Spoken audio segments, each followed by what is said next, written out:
We're going on air in 5, 4, 3. Sisterboniface is doing what any good sister would do with her talents, helping people. What have you got?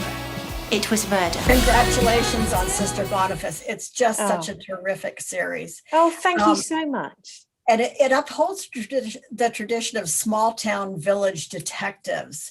And what is it about that particular character that makes these things work and makes these murder mysteries almost comforting? I don't know. I mean, I think a lot of it has to do with the fact that you're sort of immersed in this little bubble in rural England, you know, in the countryside. It's all very lovely. You know, it's puzzle solving, which is always fun.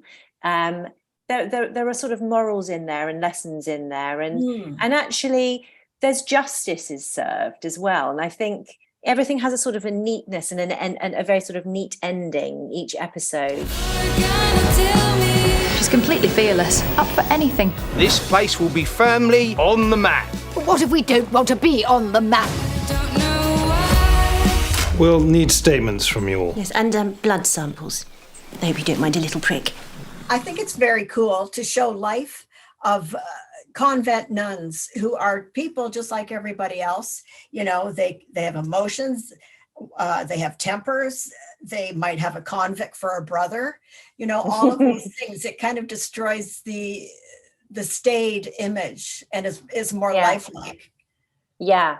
And I think, I mean, that comes from Jude. This is all Jude. I mean, Jude Tyndall, who created this character in the first place when she was writing on Father Brown, series 1, so many years ago now, you know, she based this character on a rather incredible nun who, and I'm going to get all the facts wrong here, but she was, I think she worked in the RAF. Then she ended up training, she ended up lecturing at university, but in amongst doing 10,000 other incredible things. And some of the stories that I've heard actually from people who've watched the show and said exactly what you've just said, that it paints a more well-rounded picture of nuns, just not as just nuns. They are, you know, they go out there into the world and they do amazing things. I mean, as nuns, and I love those moments where we take the time to see her convent life and who she spends most of her life with. She's quite brilliant. And maybe those things are natural, I don't know. But what did you make of it? First and foremost, I suppose what struck me about her was her intellect, and that she's always at least one step ahead of everybody else in the room, maybe 10. But at the same time, she also has a naivety as well, which I also rather like, where she sometimes won't read a room because she's a nun and she's not that exposed to certain things. And so certain things will go over her head. And I kind of like that. It's quite a nice sort of juxtaposition of, you know, being very aware and then also not being. In series 1, we see her sort of ego a little bit, which is also another sort of interesting take. She's quite stubborn like that as well. You know, where she sets her mind to something, she's like a dog with a bone and will not give up. We've got an episode where you meet her parents. And so you see a little bit of what's gone on behind the scenes to get her to where she's got. And, you know, 2 very intellectual atheists, actually. Wow. And you see where she comes from, and it's an interesting one. I'm really glad we did that episode, actually, because I think it just gives you an insight into very early Boniface. The death scene is our ace in the hole, so please let us make it convincing. That won't be a problem. There's been another one. Suspect everyone, trust no one.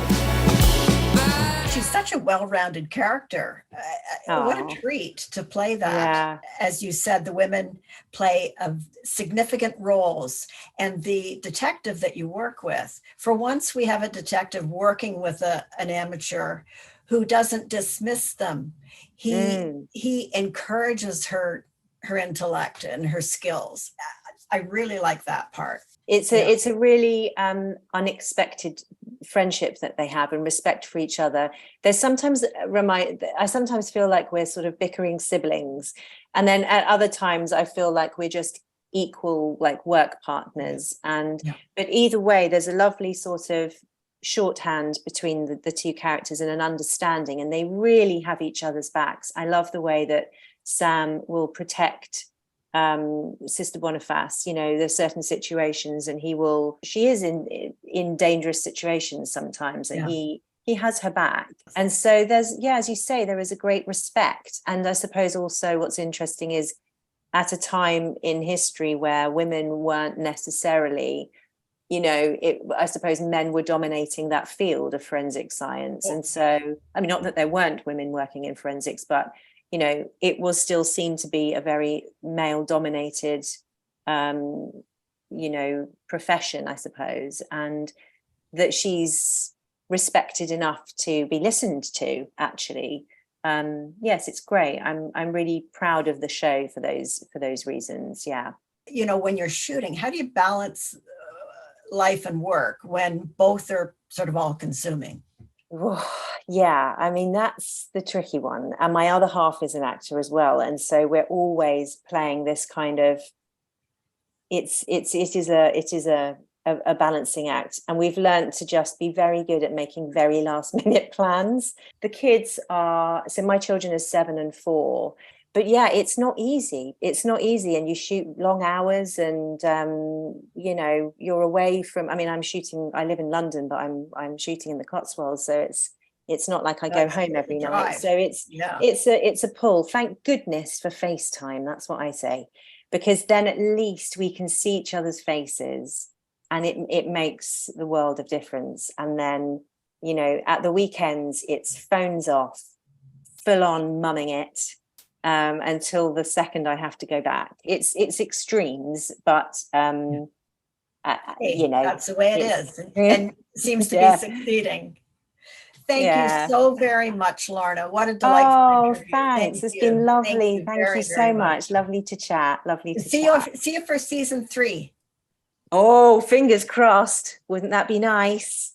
You haven't got a shred of proof. I think we have our motive for murder. Have a go. Electrocuted, yes. How shocking. Oh. Yeah.